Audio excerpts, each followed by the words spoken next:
दीदी मुझे हमेशा चिढ़ाती थी कि मेरे सिर के एक कोने पर अभी तक एक छोटा गुम्बद है जिसे वो गैंडे का सींग कहती थी। लेकिन मैं उसकी बात को अनसुना कर देता था क्योंकि मुझे पता था पापा अपने किसी भी काम में किसी भी प्रकार की गलती नहीं करते हैं। हो सकता है कि मैं खेलते समय कभी गिर गया हूंगा या फिर गुम्बद प्लास्टिक की 8 रुपए वाली मोटी सी गेंद लगने से निकला होगा। हाँ, गेंद लगने से ही हुआ होगा।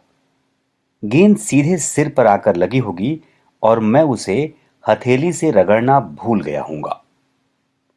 इसी वजह से गुम्बद बढ़ गया होगा। मुझे अक्सर क्रिकेट खेलते हुए चोट लग जाती थी।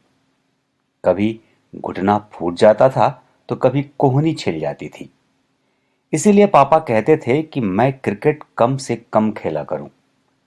लेकिन मैं दोपहर 3:30 बजे से ही कॉलोनी में सबके दरवाजे खटखटाना शुरू कर देता था।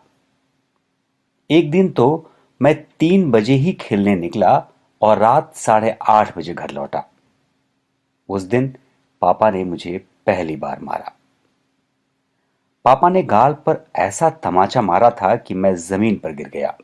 वो गुस्से से झल्लाए हुए थे और लगभग कांप रहे थे।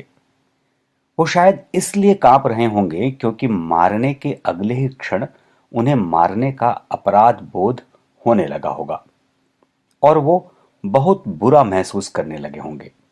ऐसा एक बार तब भी हुआ था जब उन्होंने एक शराबी को घूसा मार दिया था जिसने शराब के नशे में हमारी स्कूटर को टक्कर मारी थी और हम सब जमीन पर गिर गए थे। मेरे माथे से खून रिसता देख उन्होंने आवेश में शराबी को पेट पर एक मुक्का जड़ दिया। लेकिन उसे कराहता देख पापा ने शराबी को सड़क के किनारे एक चबूतरे पर बिठाया और उसकी साइकिल किनारे खड़ी की। दीदी ने मुझे बताया कि आज फिर मां को खांसी में खून के थक्के आए थे। खांसते खांसते जब वो दवाई खाने के लिए पानी लाने उठी तो उनकी छाती का दर्द बढ़ गया और खांसी बहुत जोर से आने लगी। उस वक्त न मैं घर में था और न ही दीदी। इसी झल्लाहट में पापा को गुस्सा आ गया होगा, वरना वो मुझे नहीं मारते। उस दिन मुझे पापा पर बहुत गुस्सा आया था। इसलिए नहीं कि उन्होंने मुझे थप्पड़ मारा था, बल्कि इसलिए क्योंकि उन्होंने कहा था कि मां ठीक हो जाएगी और उसे कभी खांसी में खून नहीं आएगा। पापा ने झूठ कहा था। उनसे यह समझने में गलती हुई थी कि मां का इलाज किस तरह कराया जाए। उस दिन मुझे ऐसा पहली बार लगा कि पापा कोई सुपरमैन वुपरमैन नहीं है। वो बस पापा हैं, शिवम, वैभव, रचित, अभिषेक और अतुल के पापा की तरह। और पता नहीं क्यों उसके बाद से मुझे पापा के एक मामूली इंसान होने के सबूत हर छोटी छोटी चीज में मिलने लगे। उन चीजों में भी जो पहले मुझे उनके सुपरमैन होने का संकेत देती थी। नमस्कार, बुक ट्यूब के एक नए एपिसोड में मैं अनुरंजन झा एक बार फिर आप सबका स्वागत करता हूं। आज हमारे हाथ में जो किताब है उसे लिखा है निखिल सचान ने। किताब का नाम है जिंदगी आई स्पाइस। इस किताब में कई सारी छोटी छोटी कहानियां हैं। इसे प्रकाशित किया है हिंद युग्म प्रकाशन ने और 167 पेजों की इस किताब की कीमत है 150 रुपए, जो छूट के साथ अमेजन पर उपलब्ध है। आइए इसी किताब से एक और हिस्सा आपको सुनाते हैं। चिराग अपनी लिखी हुई अधूरी कहानियां पढ़ रहा था और नशे में बेइंतहा धुत था। धुत इसलिए कह रहा हूं क्योंकि वो सुरूर में नहीं था। अजीज मियां और नुसरत फतेह अली खान साहब सुरूर में थे, पर उन्होंने शराब नहीं पी हुई थी। अजीज मियां मुंह में पाव भर पान का कत्था भरे हुए कह रहे थे, फसले गुल है शराब पी लीजिए, शर्म कैसी जनाब पी लीजिए। चिराग ने शर्म नहीं की। आगे चलकर हिसाब होना है, इसलिए बेहिसाब शराब पी लीजिए। चिराग ने बेहिसाब शराब पी ली। अजीज मियां के कव्वालों ने झूम झूम कर ताली बजाई। चिराग उन्हें घूरता रहा, लेकिन उन्होंने हड़बड़ाकर ताली की ताल में गड़बड़ नहीं की। अब आदम का ये हाल रहता है, मस्त रहता है, चूर रहता है, नुसरत साहब ने कहा, और वो फिर थोड़ी देर के लिए अपने ही ट्रांस में चले गए।